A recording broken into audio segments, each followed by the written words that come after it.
अन्यत्यानुपेक्षा का प्रकरण चल रहा है। और यहाँ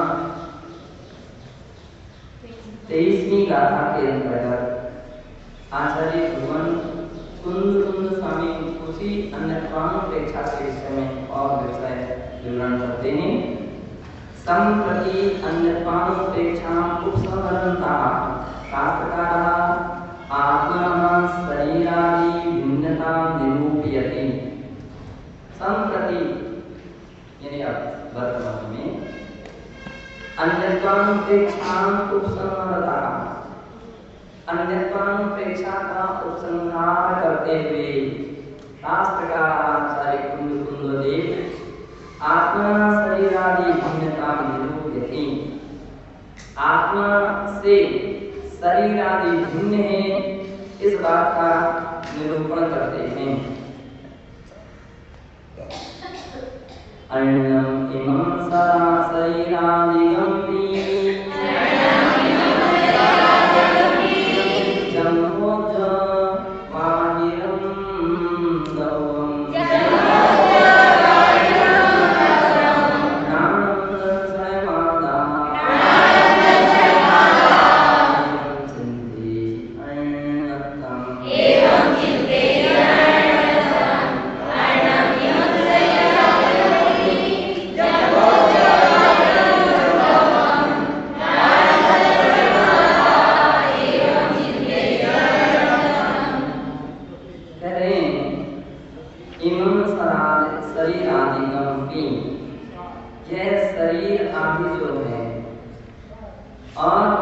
जन्मोज माहिरं दवम् और वे बाह्य द्रव्य हैं, वे सभी अन्यम आत्मा से भिन्न हैं। प्राण दर्शन माता ज्ञान और दर्शन में आत्मा है और उस आत्मा से सभी भिन्न हैं। एवं चिंतेति अन्यतम, ऐसा जो चिंतन है उसका नाम अन्यत्वानुपेक्षा है। शरीर आत्मा से अलग है और आत्मा शरीर से अलग है। अब केवल शरीर ही नहीं, शरीर आदि जितनी भी बाह्य द्रव्य हैं, बाह्य पदार्थ में जब व्यक्ति ऐसा चिंतन करता है तो उसका मोह टूटता है, मोह घटता है। और जब मेरे ऐसे विचार में डूबता है तो उसका मोह और बढ़ता है, मोह की वृद्धि होती है। तो अन्यत्वानुपेक्षा से सबसे बड़ी उपलब्धि है कि मेरे नहीं है, ये मेरे नहीं है, ये तो रास्ते के पथिक हैं, पर पदार्थ हैं, भिन्न हैं। ऐसा जब व्यक्ति के अंदर में चिंतन उत्पन्न होता है, आसक्ति टूटते, मोह टूटता, और जैसे जैसे व्यक्ति की मोह टूटता है, मोह घटता है, आत्म साधना उसकी वैसी की वैसी बढ़ती जाती है। मोह क्यों तोड़ना? किसी से कोई शत्रुता है क्या, लड़ाई है क्या, झगड़ा है क्या, बड़ा बार हम इनसे मत बोलो, इनसे मत बोलो, इनसे, है ना? तो घर परिवार कुटुंब से कोई व्यवहार काम है तो महाराज को किसी से लड़ाई झगड़ा नहीं है। महाराज का कोई किसी से कोई रागद्वेष नहीं है, लेकिन इनमें जो अपना ममता हो रखोगे तो साधना नहीं हो सकती, साधना नहीं हो सकती। बाहर में भी नहीं हो सकती तो अंदर में तो फिर कहना ही क्या है। बाहर में व्यक्ति कभी कभी कुटुंब में परिवार आए, वो लोग कम पीछे पड़ेंगे, लेकिन वो साझा वाले को पीछे पड़ जाते हैं। देखो वो लोग कम पीछे पड़ेंगे, उनको ज्यादा चिंता नहीं, उनको ज्यादा ध्यान नहीं, और वे कह देते आप चिंता नहीं करो, सब हमारे पास हो गए, हमारा सब हो गया, आप कोई मत चिंता करो, आप मत सोचिए। और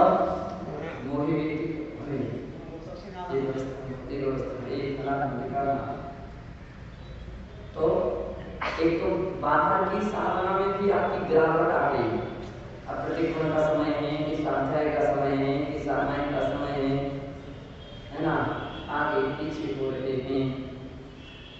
और उसमें भी वो तो ठीक है, ब्रेक है, कंट्रोल है, अनुशासन है, इसलिए व्यवस्था चल जाती है।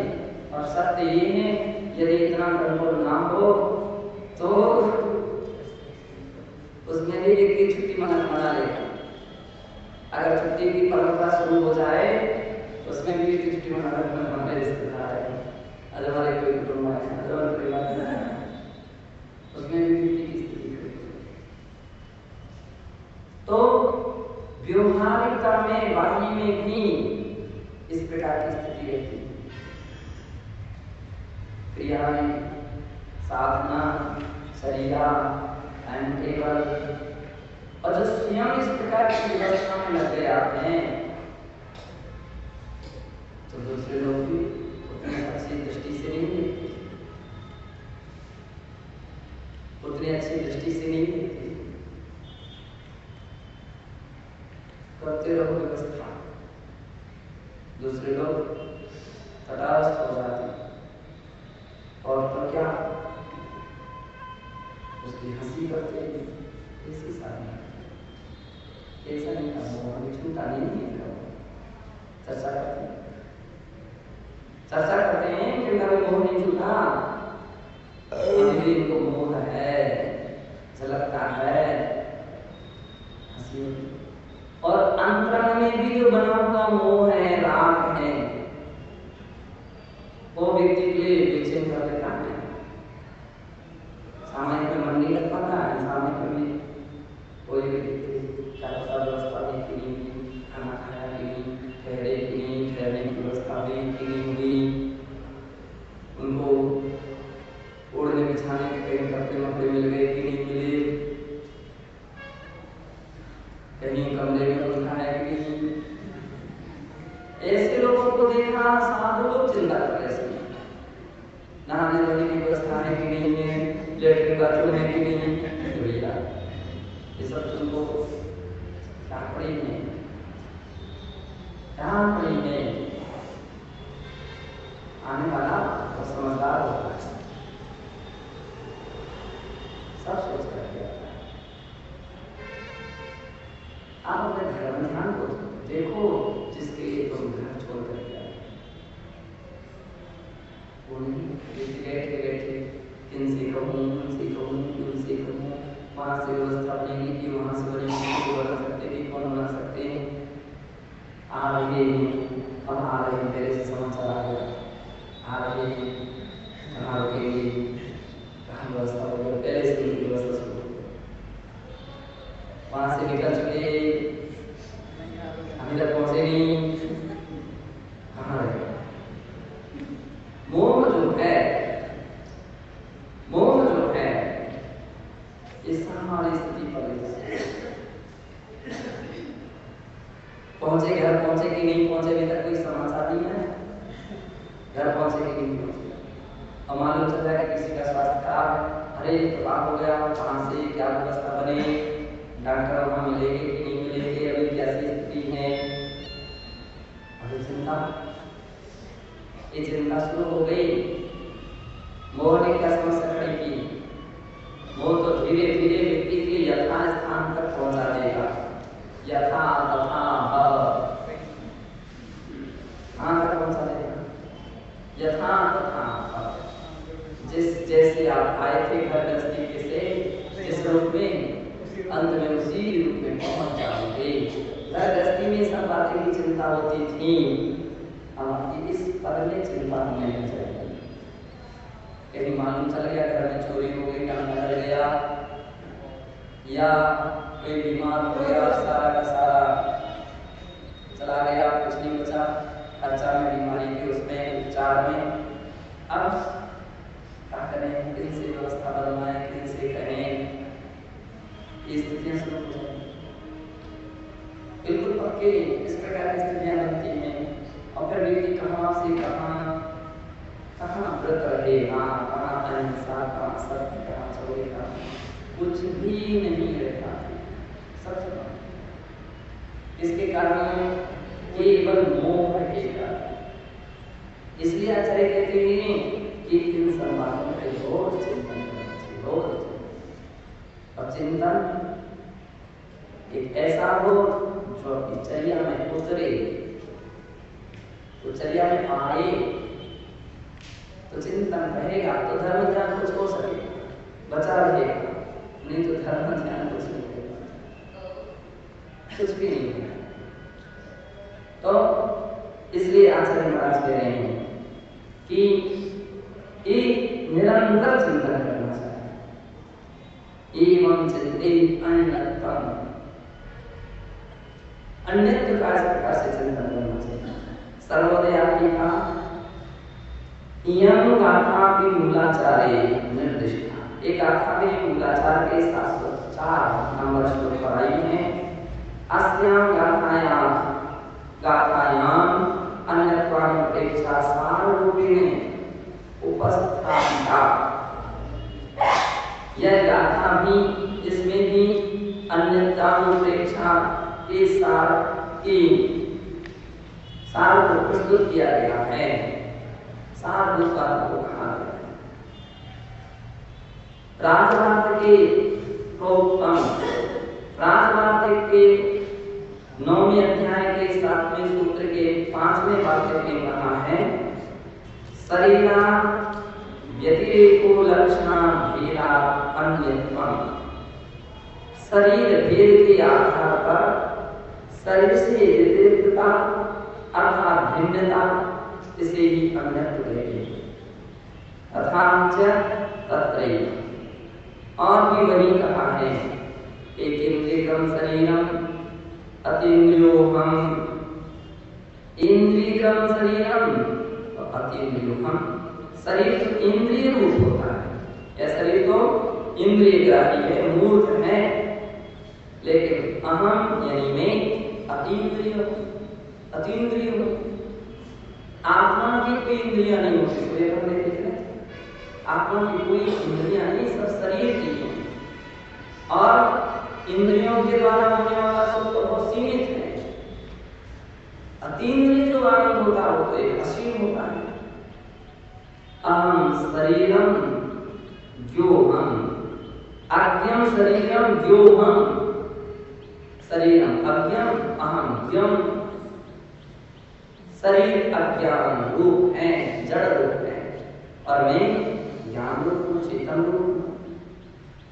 आद्यम शरीरम अनाद्यम, शरीर का आदि भी है और अंत है, और मैं अनादि हूं और अनंत हूं।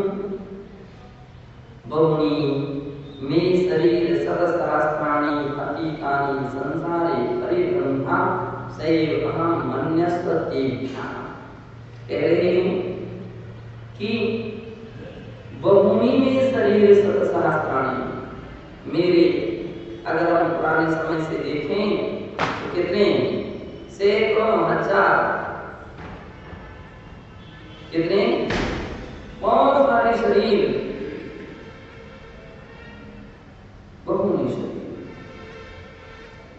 तो इन सारे बहुत सारे शरीरों को यह जीव ग्रहण करके, और बहुत सारे कहते हैं शत सहस्त्राणि, सैकड़ों हजार अथवा लाखों, 100,000 को 1 लाख कहते हैं, 100,000 को या 1 लाख, तो शत सहस्त्राणि अतीतानि संसारे परिब्रह्मा, लाखों शरीर अतीत हो गए, किंतु फिर भी ऐसे उन शरीरों के कारण से संसार में भ्रमण करते हुए सा एक अहम अन्येभ्यः, किंतु मैं तो उनसे अन्य हूँ। इत्येवं शरीरात् अन्यत्वं में, इस प्रकार शरीर से मैं भिन्न हूँ। किम अंग पुनर्बाह्येभ्यः परिग्रहेभ्यः चिंतनम, तो बाह्य प्रकरणों की तो बात ही क्या, उनसे तो मैं भिन्न ही हूँ। जब शरीर से ही भिन्न हूँ, शरीर ही मेरे से भिन्न है, तो शरीर से अंगभूत बाह्य परिग्रह से भी भिन्न अन्यत्वानुपेक्षा है। इस प्रकार से राजवार्तिक के 9वें अध्याय में इस प्रकार की बात कही है कि अन्यत्वानुपेक्षा है। साधक जने संचार करते हैं शरीर ही के धर्म को मेरा कौन है जो संत शरीर को ही अपना नहीं मानते, तो फिर उनका अन्य जगह कुछ भी नहीं। ऐसा जिनका चिंतन चल रहा है तो सबसे बड़ी भूमिका क्या बनती है? आत्मचिंतन द्वारा। जिसके लिए पर कोई महत्व रखा है उसका ध्यान पर पदार्थ में जाएगा, और जिन्होंने पर पदार्थ से बिल्कुल उपयोग हटा दिया है तो उनका मन जाएगा। अन्य ग्रंथों में एक उदाहरण दिया गया कि जैसे समुद्र के अंदर में जहाज पर बैठा हुआ पक्षी, यदि कोई भगाए भी पक्षी क्या करेगा? थोड़ा बहुत घूमने का काम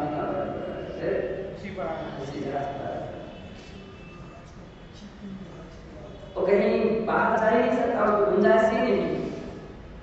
कोई स्थान हो तो ठीक है। तो साधक जन साधु जन इस प्रकार से पर से इतने व्रत हो जाते हैं कि फिर उस दिशा में कभी उपयोग जाता नहीं, अपनी आत्मा में उनका स्थिरता आती है और तभी उनका धर्म ध्यान हो पाता है, साधना हो पाती है, तभी वे अपनी आत्मा का कल्याण कर पाते हैं। उनका दीक्षा लेना, साधना करना, तपस्या करना, ये सब कुछ सार्थक हो जाता है, अन्यथा कभी एतत् एव अग्रे विप्रीयते। इस बात का भी आगे विवरण करते हैं। इमं जम्पि शरीरादिम इदं यदपि शरीरादिकं इद शरीरादि है इदं इति अनेन सर्वेषां प्रत्यक्षत्वेन अनुभूयमानं दृश्यं वा शरीरं। कह रहे हैं कि यह शरीर जो है वह कैसा है? इदं इति अनेन इस शब्द से सर्वेषां प्रत्यक्षत्वेन अनुभूयमानं, जो सभी प्रकार को सभी को प्रत्यक्ष अनुभूति या दृष्टिगत हो रहे हैं, ऐसे शरीर और तत्सदृशम उसके सदृश और गलितम द्रव्यम भवनादिकम से सूच्यते। औद्गलिक पदार्थ भवन आदि वो भी संसूचित होते हैं कि केवल शरीर ही नहीं, शरीर आदिगम ऐसा शब्द का प्रयोग है। और आदि जितने भी बाह्य पदार्थ हैं उन सभी का सूचन हो जाता है। बाह्यम द्रव्योच्य बाह्यम बहिर्लोके स्थितम द्रव्यम भवेत्। ये सभी बहिर्लोक बाह्य हैं, भिन्न हैं, इस प्रकार से भिन्न लक्षण वाले हैं, ऐसा जो चिंतन करते हैं। ये पृथक द्रव्य है, भिन्न द्रव्य है। तद अन्नम आत्मद्रव्यात्मन तो भिन्नम, वे अन्य है आत्मदृष्टि गुण का भिन्न है, सालक्षण का पृथक भूतमिति सर्वैः ज्ञातव्यम। सालक्षण अपने अपने लक्षणों से भिन्न है।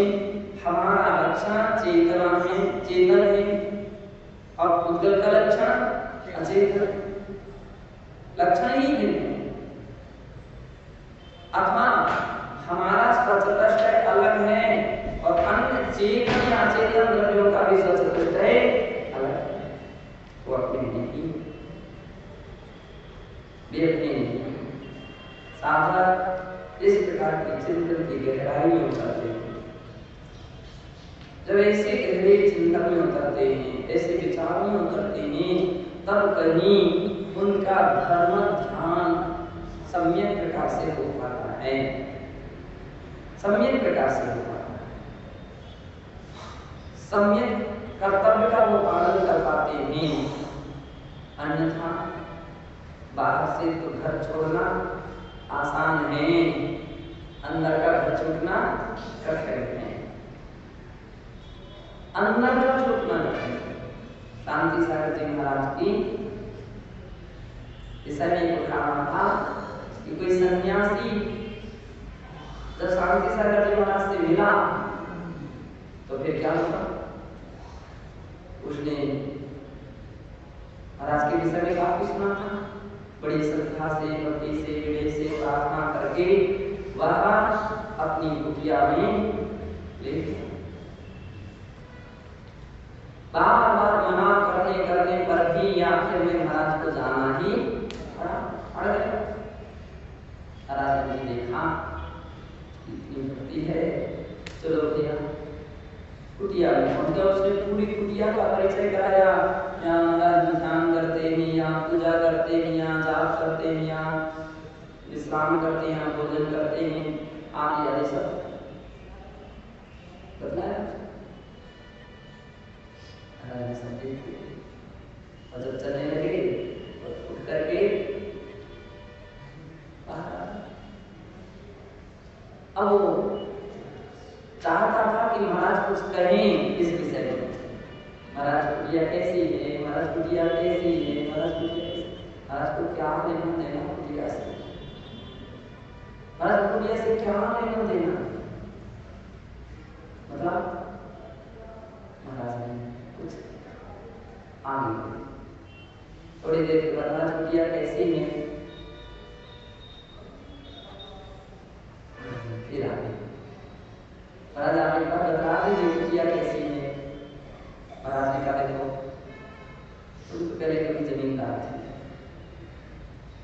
उस समय ईंट पत्थर चूने सीमेंट इत्यादि का महान था, और अब घास फूस की कुटिया है।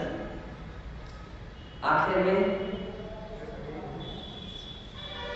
वो ईंट पत्थर का मकान था, एक घास फूस का मकान है तो वही का वही, मोह पहले उसमें था, अब मोह इसमें, मात्र मोह का स्थानांतरण हुआ और कुछ नहीं। मोह का स्थानांतरण ट्रांसफर हुआ है, वहां से इस पर आ गया। और क्या है, और क्या है, तुम क्या किया तुमने, कोई बहुत बड़ा काम नहीं, ट्रांसफर किया। जैसे छोड़ना चाहिए उसको लगा देगा, तो उसने क्या किया, वो तुरंत आया अपनी कुटिया में, माचिस की एक सींग सिलगाई और छुआ गई कुटिया में।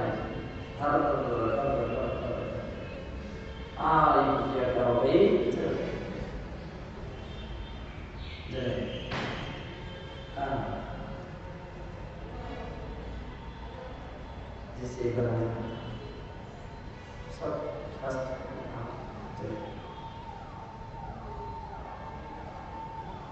अब फिर महाराज के पास महाराज कुटिया को जला दिया हमने, अब कुटी नाम की कोई वस्तु नहीं बची, रात हो गई उसकी, रात जला दी।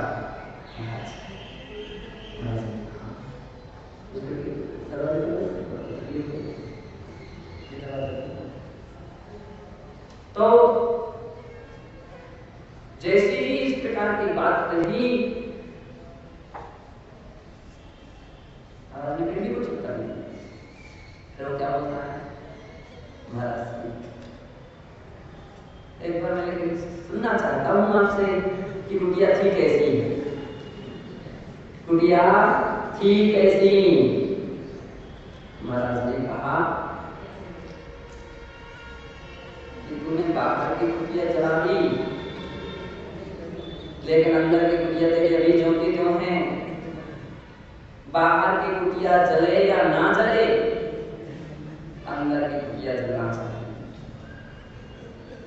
अंदर की कुटिया जलना चाहिए। अंदर से वह कुटी हटे तो भगवान दिखे या परमात्मा या आत्मा दिखे। अंदर का कुटिया का मोह बना है, तब तुम देखोगे तो क्या दिखेगा, क्या दिखेगा, कुटिया ही दिखेगी, भगवान नहीं दिख सकते।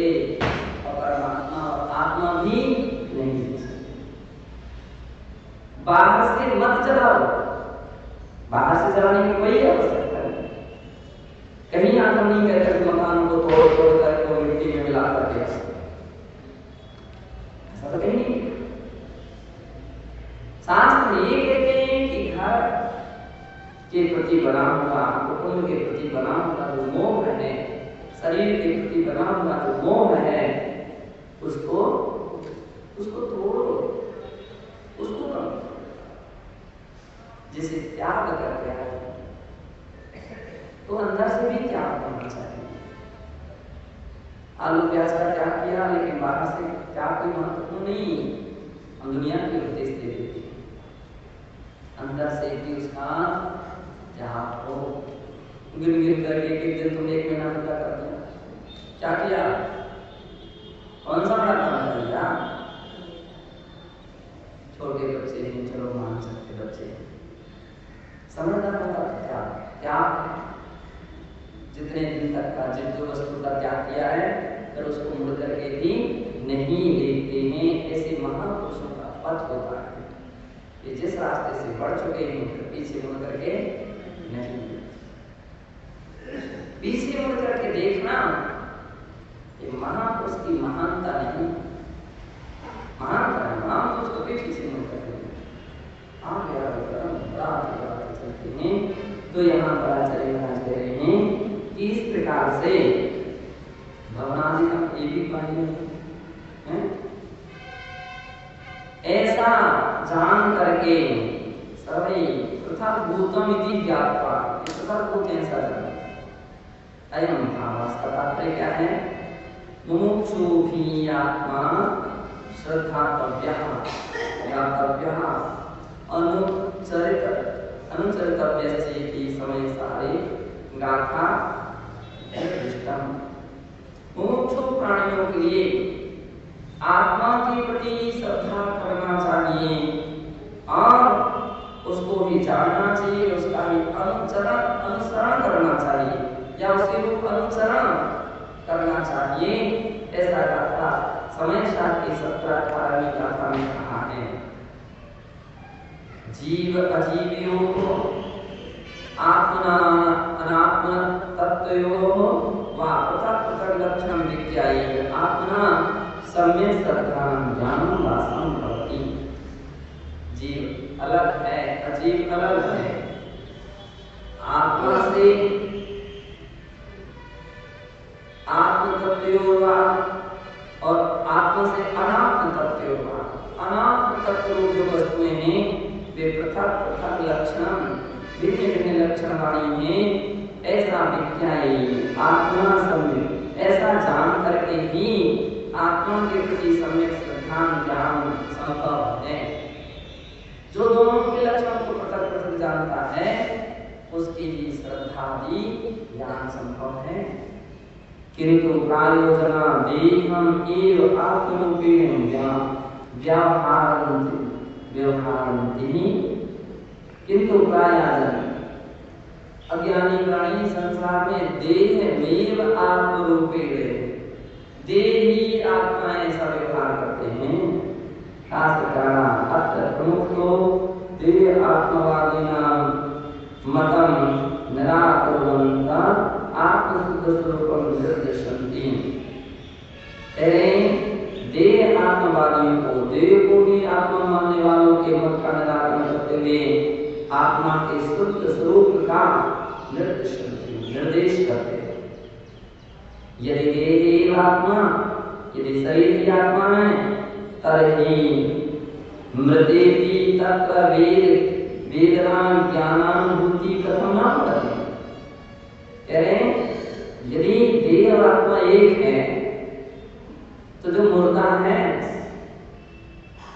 शरीर पड़ा हुआ है, फिर उसमें भी वेदना का ज्ञान का होना चाहिए।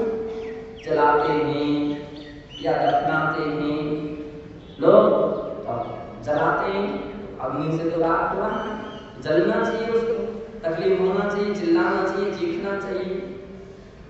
अथवा दफनाते समय मिट्टी उसके ऊपर डालते हैं, तो मिट्टी डालते हैं तो उसको भी उसकी वेदना होना चाहिए। अरे हमारी आंखों में भर गई, हमारे नाक में भर गई, कान में भर गई मिट्टी, ऐसा कहना चाहिए उसको? कुछ नहीं कहता है, कुछ भी नहीं कहता है। अब ये आत्मा शरीर पूर्णता पृथक, इसलिए आचार्य कहते हैं ध्यान रखिए आत्मा शरीर से पूर्णता पृथक है। आत्मा निकल गई तो शरीर मिट्टी हो गया, उसके अंदर कुछ भी चेतना नहीं, ज्ञान अनुभूति कुछ भी नहीं। परस्परम स्वभावोपि वर्तते, कह रहे हैं दोनों में स्वभाव से भेद होता है परस्पर में। यदि श्रद्धा कर्तव्य ज्ञातव्य से ऐसा श्रद्धान करना चाहिए, इस प्रकार का ज्ञान, ऐसे ज्ञान होना चाहिए।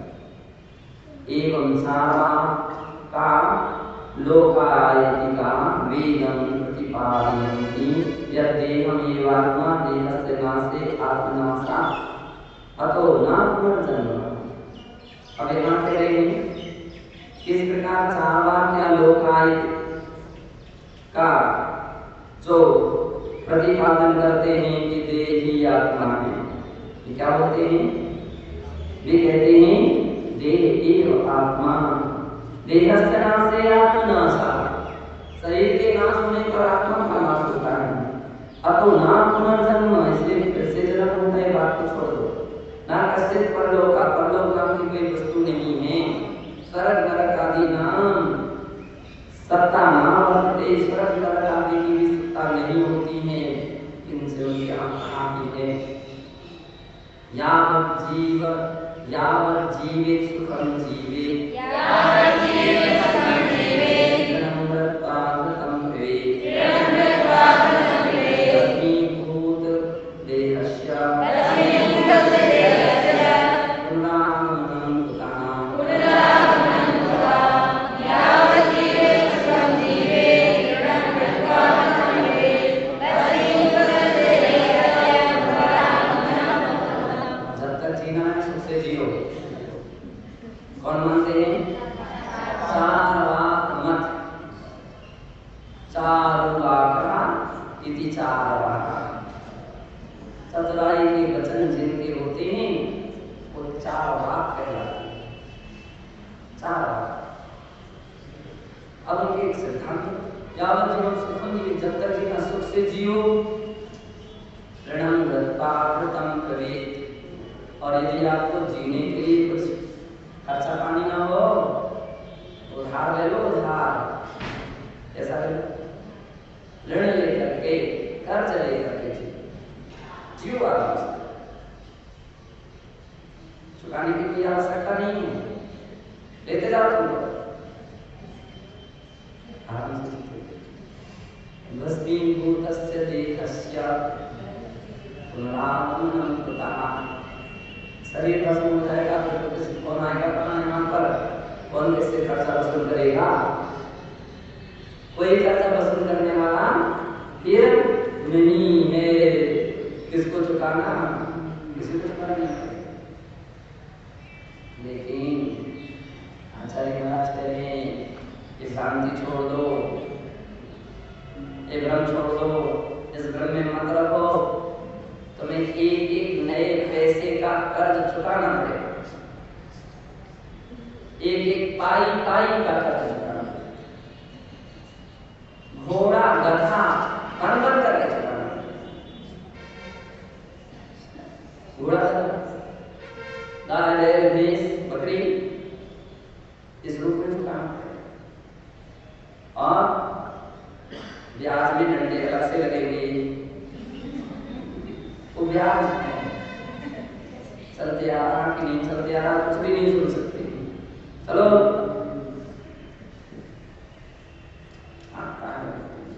आने वाले देख लो कितने लोगों को बैठाता है, पेट भर भोजन भी नहीं देता, ठंडी गर्मी भी नहीं देता, और नहीं चलते हो तो चाबुक लगाता है।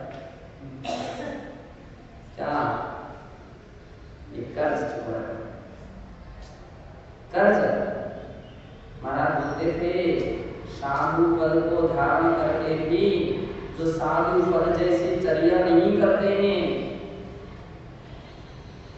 जो साधु जैसी चर्या नहीं करते हैं, उन्हें भी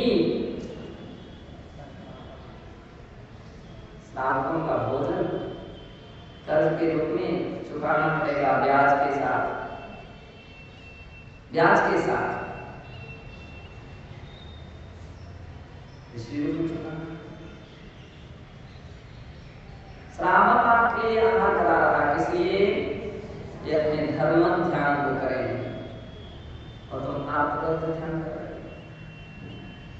श्रावक आपके लिए आहार करा रहा है संयम साधना के लिए और आप संयम विराधना कर रहे हैं। श्रावक आहार करा रहा है आपके लिए ज्ञान ध्यान के लिए, तप के लिए, और आप आराम से सो रहे हैं। श्रावक आपके माला दे रहा है जाप करने के लिए, रात में माला आराम से काम करके अच्छी दिखती रहे हैं, काम करके रख ली।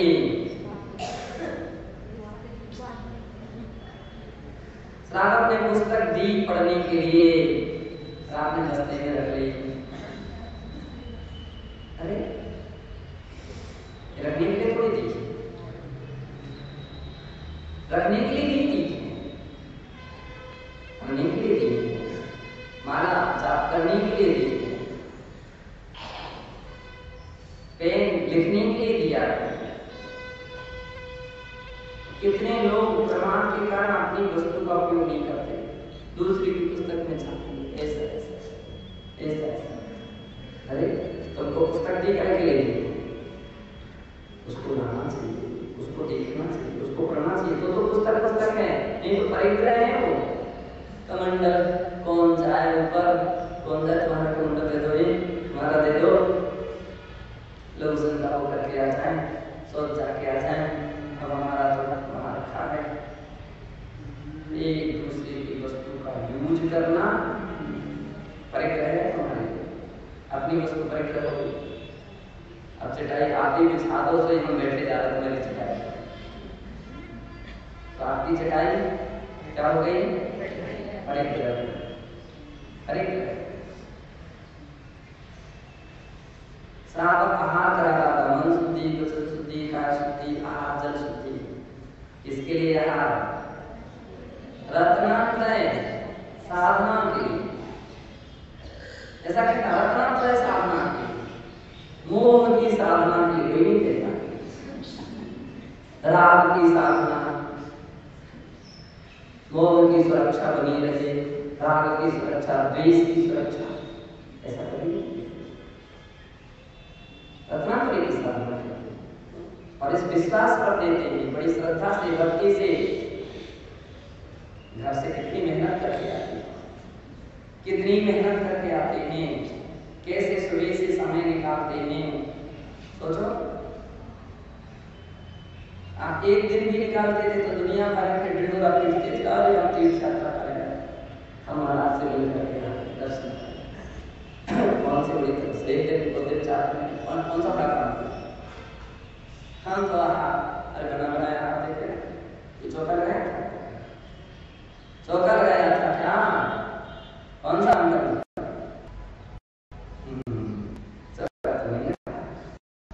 दूसरे के चौके में जरूर मालिक बन गए थे। नहीं, आप बनाओ यहाँ से तैयार करो, बनाओ तो मालूम चलता कि हाँ कुछ किया है, कुछ किया है। अपनी वस्तु खर्च करो, 1000 से फल फ्रूट दाल चावल वगैरह थोड़ी बनाओ, लगे हाँ आप कुछ करके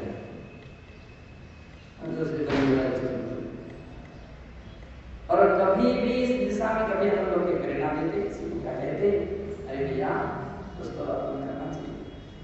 यहाँ तो देखो 4-4 महीने के लिए व्यक्ति, कितने सारे अच्छे लोग ऐसे हैं कि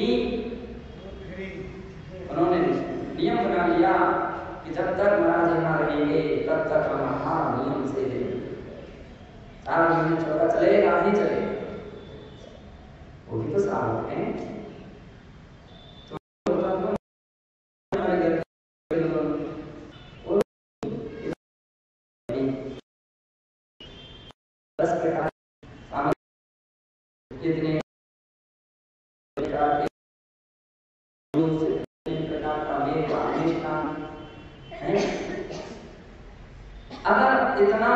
होने पर भी आप साधना नहीं करोगे तो कर्ज के रूप में तुम्हें वो सब चुकाना पड़ेगा।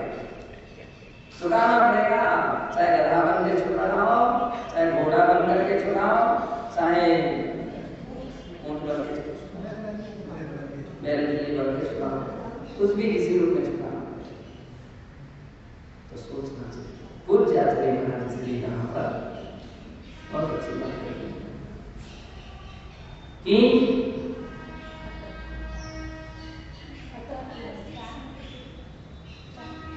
कह रहे हैं कि ऐसा मत सोचो कि हमको कुछ नहीं चुकाना।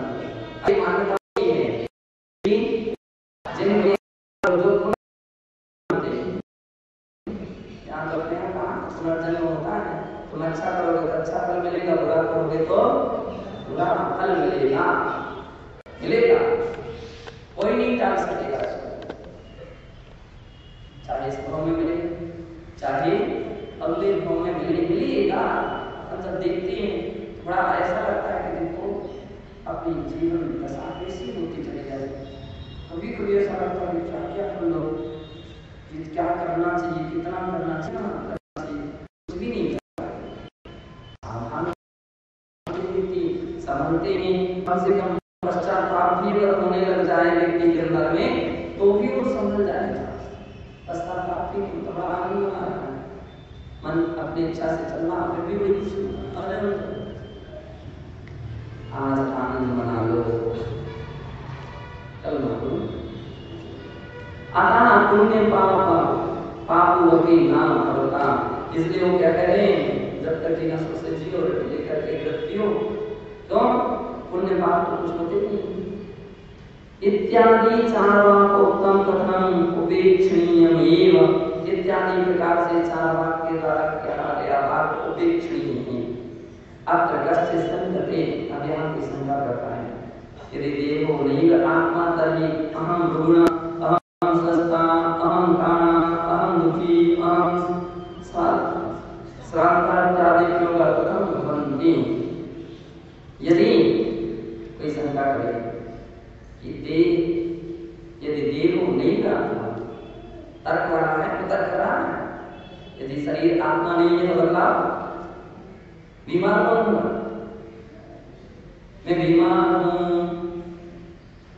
मुझे वैद्य जी को बुला दो, डॉक्टर को बुलाओ, दवाई को बुलाओ, दवाई दिलाओ। हमारा पेट दर्द कर रहा है, सिर दर्द कर रहा है, कमर दर्द कर रही है, घुटने दर्द कर रहे हैं, किसके किसके? ये भी बीमार हो गया, बुखार आ गया। अहम रुग्ण, मैं रोगी हूँ, अहम स्वस्थ, मैं तो बिल्कुल स्वस्थ, आप नहीं मान को स्वस्थ, मैं स्वस्थ। हाँ, अहम कारणा, मैं जो कारण हो गया, कारण एक काम से दिखता है, एक काम तो हरा देते। अहम कारणा, अहम दुखी, बड़ा दुखी, कौन सी कर्म करे, इतना दुखा, मैं दुखी, अहम शांता, और मैं शांत, थक चुका हूँ, बूढ़ा हो गया हूँ, कमजोर हो गया हूँ, कमजोर, डॉक्टर की दवाई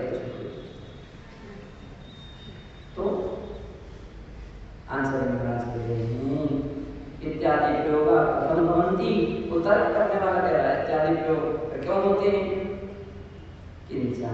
अशरीरस्य परमात्मना शरीरादि गुणस्तुति कथम संगच्छते, अभी भी तर्क चल रहा है।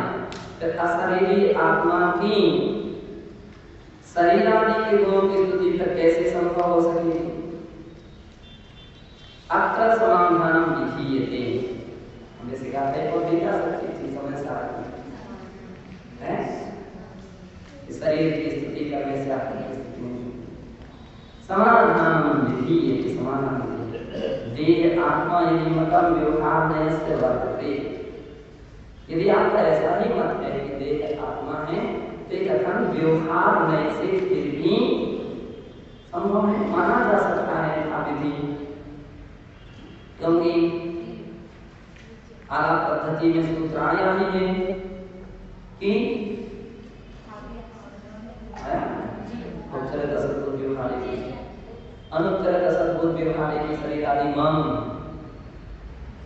क्या अनुच्चरित असद्भुत व्यवहार में से शरीर आदि मेरा है, ऐसा कह रहे हैं। अर्थात व्यवहार दृश्य सामान्यजनानां कृते देह आत्मा भवति, कह रहे हैं कि इस प्रकार से व्यवहार कथा में उपचार का आश्रय लिया जाता है, इसलिए उस दृष्टि से ये आत्मा है, शरीर आदि आत्मा है, ऐसा बना दिया जाता है। इति अनयोः एकत्वम्, इसलिए दोनों में एकत्व, यतो हि व्यवहार कथने उपचार है, इसलिए कथन जो व्यवहार का है उपचार से। तथा असद्भूतार्थस्यापि कथनेन कदाचित् आरोपो विधीयते, असद्भूत व्यवहार का भी इस कथन से कदाचित आरोप इस प्रकार के कथन किए जाते हैं।